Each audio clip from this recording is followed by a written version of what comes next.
still celebrating women that are breaking boundaries, going above what we ever expect. I'm with someone today that actually inspires me right from the moment she stepped on the stage. I'm not going to do the introduction, I'll let her do that.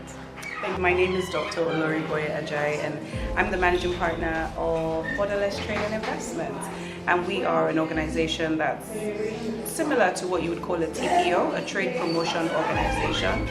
And our main goal is to increase the participation of women in trade and investment.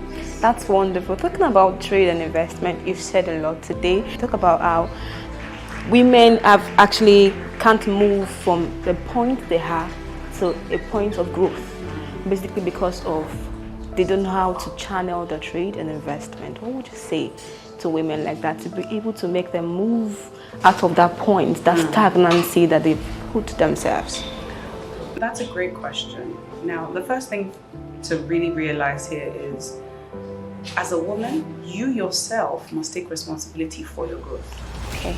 If you find yourself in a system or in an ecosystem that's not enabling you to do trade or get investment, what do? I tell women that it is still your job to make sure you map out the constraints, the strengths that you have, and start with what you have. So if all you have is corn, right? Be good at that corn. Be the best seller. Have you not seen people that have amala? And you are hearing of them online that they are making 4.2 billion in revenue from selling amala. Do you see what I mean? So for me, it's like you really have to, I'm not saying remove your mind from the barriers, but with the barriers in mind, decide your journey. And most people don't want to take that responsibility. So I actually think there's the part of the woman, then there's the part of the ecosystem. We need to create more enabling instruments of finance, instruments of market entry and market access, market penetration. You need women to know the different markets that are available to them at the level they are at. There's no point telling me, Africa has opened up. We're now one single market, 1.4 billion people. 1.4 billion people are not all my market, my audience. You see what I mean?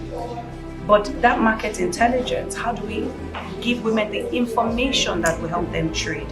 How do they know the kind of financing options that are available to them depending on the institution, right? So both the development agencies, the financial institutions, and the different aggregators in the market need to start harmonizing efforts in helping women grow.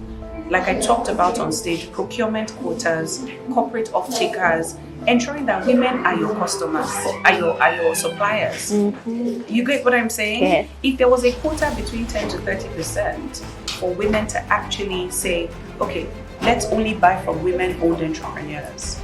Isn't that what we all want? Right. So I think it's two ways. The onus is on the woman entrepreneur, but it's also on the enabling factor. Thank you very much for that. One more question. Talking about stereotypes. You mentioned something like that when you were talking, and the truth is that it actually affects. I was talking to a cousin of mine, and she was like, she just finished secondary school, got admission, and then she wants to learn something. She's going into tailoring. Why? Because that is what is. But how can women break out of this narrative? It's actually affecting them, and it's just like women are just in a circle and they're not coming out of it. How can we break this narrative? With platforms like Africa Female CEOs, they are doing just that. Providing this platform that shows women there is more, shows them how to access the more and how to sustain it, right?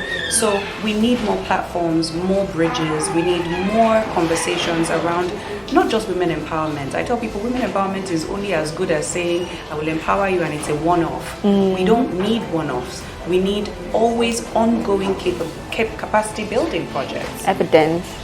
You know what I mean? So I think these conversations, we just need to keep having them and having them with the right people in the right places. That's so good. Thank you so much.